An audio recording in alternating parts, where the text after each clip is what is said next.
आज का ग्लोबल माहौल एक ही मैसेज दे रहा है। वीजा, रेजिडेंसी, ट्रेड ड्यूटी और इमिग्रेशन पॉलिसी अब पहले जैसे सिंपल नहीं रहे।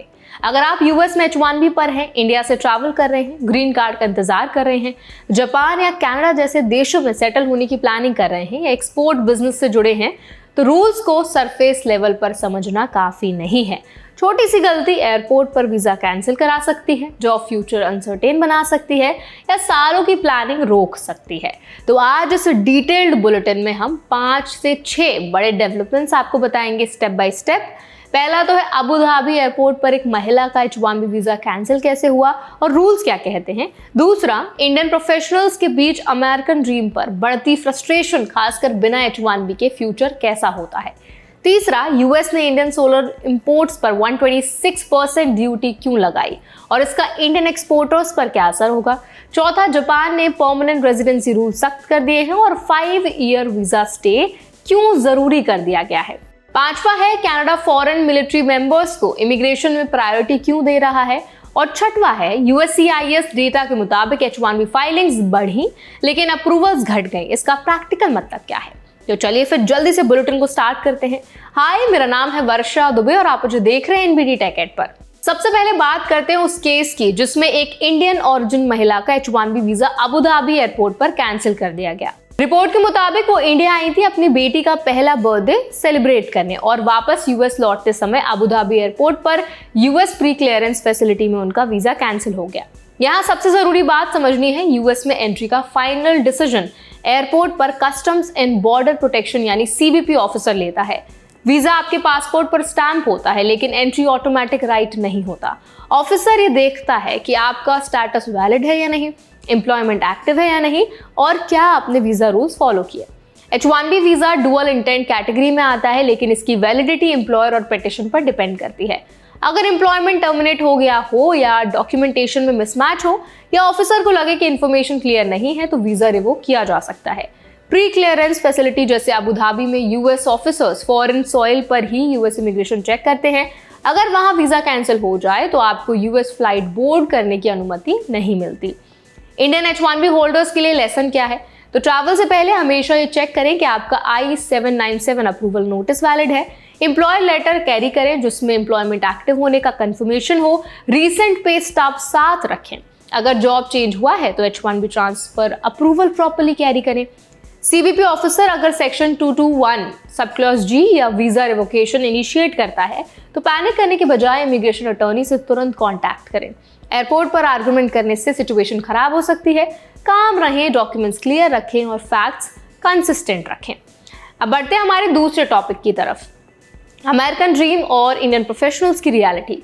एक रेडिट डिस्कशन में कई इंडियन यूजर्स ने शेयर किया कि बिना H1B के यूएस में करियर डेड एंड जैसा लग सकता है। यूएस में स्टूडेंट वीजा F1 पर आने वाले स्टूडेंट्स को OPT यानी ऑप्शनल प्रैक्टिकल ट्रेनिंग मिलता है। स्टेम ग्रेजुएट को 3 साल तक वर्क ऑथराइजेशन मिलता है लेकिन लॉन्ग टर्म स्टे के लिए H1B जरूरी होता है। प्रॉब्लम यह है कि H1B लॉटरी सिस्टम पर बेस्ड है। हर साल लिमिटेड कैप होती है, सिलेक्शन रैंडम होता है। अगर सिलेक्शन नहीं हुआ तो OPT खत्म होने के बाद स्टेटस मेंटेन करना मुश्किल हो सकता है। रेडिट यूजर्स का कहना था कि जॉब स्किल्स होने के बावजूद immigration status uncertainty career planning को रोक सकती है। Home loan, long term investment, family planning सब डिसीजन वीजा सिक्योरिटी पर डिपेंड करते हैं। रूल्स क्या कहते हैं, तो देखिए F1 स्टूडेंट OPT के दौरान एम्प्लॉयर E-Verify रजिस्टर्ड होना चाहिए। H1B फाइलिंग एम्प्लॉयर करता है, एम्प्लॉय खुद अप्लाई नहीं कर सकता। लॉटरी सिलेक्शन के बाद पिटिशन फाइल होती है, अप्रूवल के बाद ही स्टेटस चेंज होता है। इंडियन प्रोफेशनल्स को क्या ध्यान रखना है उस पर बात करते हैं। बैकअप प्लान रखें, Canada PR, Australian skilled visa, Europe options explore करें। यूएस में रहते हुए इमिग्रेशन कंप्लायंस 100% मेंटेन करें। ओवरस्टे या unauthorised work future immigration record आपका खराब कर सकता है। अब तीसरी स्टोरी की तरफ बढ़ते हैं। यूएस ने इंडियन सोलर इंपोर्ट्स पर 126% ड्यूटी इंपोज की है। ये एंटी डंपिंग और काउंटर वेलिंग ड्यूटी इन्वेस्टिगेशन के बाद लगाया गया है। यूएस डिपार्टमेंट ऑफ कॉमर्स ने कंक्लूड किया कि Indian solar manufacturers allegedly unfair subsidy या लो प्राइसिंग प्रैक्टिस कर रहे थे। 126% ड्यूटी का मतलब है कि Indian solar products US market में बहुत महंगे हो जाएंगे। एक्सपोर्टर्स के लिए कंपेटिटिवनेस कम हो सकती है। इंडियन सोलर इंडस्ट्री पिछले कुछ सालों में ग्लोबल सप्लाई चेन का हिस्सा बनी है। यूएस मार्केट इंपॉर्टेंट है, हाई ड्यूटी से एक्सपोर्ट वॉल्यूम दे सकता है। रूल्स क्या कहते हैं तो देखिए, एंटी डंपिंग ड्यूटी तब लगती है जब इंपोर्टिंग कंट्री को लगता है कि एक्सपोर्टर गुड्स कॉस्ट से कम प्राइस पर बेच रहा है। काउंटरवेलिंग ड्यूटी तब लगती है जब एक्सपोर्टिंग कंट्री सब्सिडी दे रही हो। इन्वेस्टिगेशन के बाद प्रोविजनल और फाइनल ड्यूटी डिसाइड होती है। इंडियन एक्सपोर्टर्स के लिए जरूरी है कि डॉक्यूमेंटेशन ट्रांसपेरेंट हो, सब्सिडी स्ट्रक्चर WTO कंप्लायंट हो और ऑल्टरनेट मार्केट्स डेवलप किए जाएं। गवर्नमेंट लेवल पर डिस्प्यूट सेटलमेंट मैकेनिज्म यूज किया जा सकता है। अब आगे बढ़ते हैं हमारे आज के चौथे अपडेट की तरफ। जापान ने परमानेंटली रेजिडेंसी रूल्स टाइटन कर दिए हैं। रिपोर्ट्स के मुताबिक अब परमानेंट रेजिडेंस के लिए कम से कम 5 साल स्टे मैंडेटरी होगा। जापान ट्रेडिशनली स्किल्ड वर्कर्स को अट्रैक्ट करता रहा है। पहले कुछ कैटेगरीज में शॉर्टर स्टे के बाद PR अप्लाई करने की फ्लेक्सिबिलिटी थी, लेकिन नए नियम के तहत continuous lawful stay of 5 years जरूरी कर दिया गया है। PR का मतलब long term stability, easier job change और सोशल बेनिफिट्स एक्सेस है। रूल्स के मुताबिक एप्लीकेंट को टैक्स पेमेंट रिकॉर्ड क्लियर रखना होगा, क्रिमिनल रिकॉर्ड क्लीन होना चाहिए और इनकम स्टेबिलिटी प्रूव करनी होगी। इंडियन प्रोफेशनल्स जो जापान में IT, इंजीनियरिंग या मैन्युफैक्चरिंग सेक्टर में काम कर रहे हैं, उन्हें लॉन्ग टर्म प्लानिंग एडजस्ट करनी होगी। फ्रिक्वेंट जॉब चेंज या वीजा गैप PR एलिजिबिलिटी को डिले कर सकता है। अब पांचवा मुद्दा है, कनाडा फॉरेन मिलिट्री मेंबर्स को इमिग्रेशन में प्रायोरिटी दे रहा है। कनाडा की पॉलिसी ट्रेडिशनली स्किल्ड वर्कर्स और ह्यूमैनिटेरियन कैटेगरीज को फेवर करती है। रिपोर्ट्स के मुताबिक फॉरेन मिलिट्री मेंबर्स जिन्होंने एलाइड फोर्सेस के साथ सर्विस दी है, उन्हें स्पेशल पाथवे मिल सकता है। कनाडा का लॉजिक है कि डिसिप्लिन ट्रेन्ड इंडिविजुअल सोसाइटी में कंट्रीब्यूट कर सकते हैं। रूल्स कैटेगरी स्पेसिफिक होंगे, background check, security clearance, service proof और एडमिसिबिलिटी क्राइटेरिया फुलफिल करना होगा। इंडियन ऑडियंस के लिए सीधा पाथवे नहीं है, लेकिन ये सिग्नल देता है कि कनाडा टारगेटेड इमिग्रेशन मॉडल अपना रहा है। स्किल्ड प्रोफेशनल्स के लिए express entry, provincial, nominee program जैसे ऑप्शंस कंटिन्यू रहेंगे।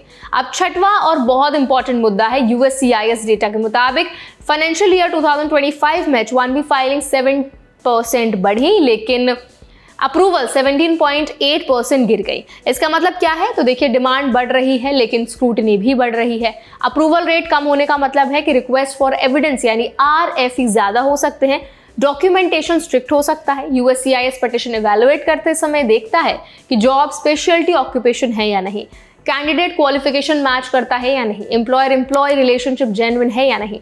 अगर अप्रूवल्स घट रही हो तो एप्लीकेंट्स को ज्यादा केयरफुल रहना होगा। जॉब रोल क्लियर डिफाइन हो, डिग्री रेलेवेंट हो, क्लाइंट साइट प्लेसमेंट ट्रांसपेरेंट हो। इंडियन IT कंसल्टिंग फर्म्स को कंप्लायंस स्ट्रेंथन करना होगा। Bench policy, salary payment delay, वेग जॉब डिस्क्रिप्शन, ये सब रिस्क फैक्टर बन सकते हैं। अब पूरे डिस्कशन को एक साथ समझते हैं। H1B एयरपोर्ट कैंसिलेशन केस हमें सिखाता है कि वीजा स्टैम्प गारंटी नहीं है, कंप्लायंस जरूरी है। रेडिट डिस्कशन दिखाता है कि immigration uncertainty mental stress create कर रही है। सोलर ड्यूटी केस बताता है कि ट्रेड पॉलिसी अचानक बिजनेस मॉडल बदल सकती है। Japan rule change long term residency planning को इंपैक्ट करता है। कनाडा टारगेटेड इमिग्रेशन बता रहा है कि कंट्री सिलेक्टिव अप्रोच अपना रही हैं। USCIS डेटा दिखाता है कि कंपटीशन और स्क्रूटिनी दोनों बढ़ रहे हैं। तो आई होप आज का बुलेटिन आपके लिए काफी ज्यादा हेल्पफुल रहा होगा। अगर ये बुलेटिन आपको हेल्पफुल लगा हो तो उसको लाइक करें, शेयर करें, और अगर आप चाहते हैं कि हर दिन हम आपके लिए ऐसा ही बुलेटिन लेकर आएं तो वो भी कमेंट्स में जरूर बताएं। ऐसे और भी अपडेट्स के लिए, वीडियोस के लिए, बुलेटिन्स के लिए, इन्फॉर्मेशन के लिए हमारे चैनल NBT Tech Ed को भी जरूर सब्सक्राइब करें।